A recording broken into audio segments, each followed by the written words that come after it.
Mga kapuso, dumating na po si Pangulong Noynoy Aquino sa Mount Samat sa Pilar, Bataan, kung saan kasalukuyang ginugunita ang pagdiriwang ng ika-71 araw ng kagitingan.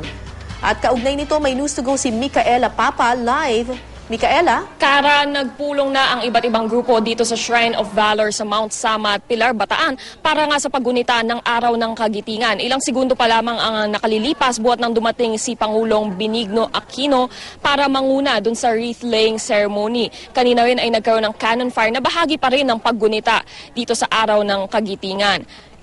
Ginugunita ngayon ang kadakilaan ng mga sundalong Pilipino at Amerikano na lumaban at nagbuwis ng buhay noong World War II. 71 taon na kasi ang nakalilipas buhat ng bumagsak sa kamay ng mga sundalong Hapon ang Bataan na huling stronghold daw ng PhilAm Forces. Kanina naman ay nagkaroon ng ceremonial bell tolling at presentation ng mga bagong commemorative stamp ng Philippine Postal Corporation. Mamaya inaasahan ang isang mensahe mula kina US Ambassador Harry K. Thomas Jr. at Japanese Ambassador Toshinao Orabe.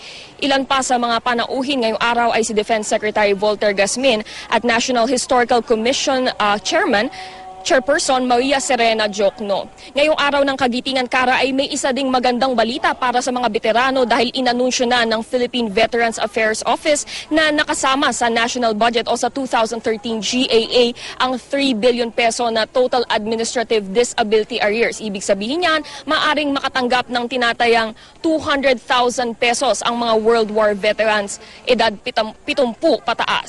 Yan ang latest mula dito sa Pilar, Bataan. Micaela Papa, GMA News.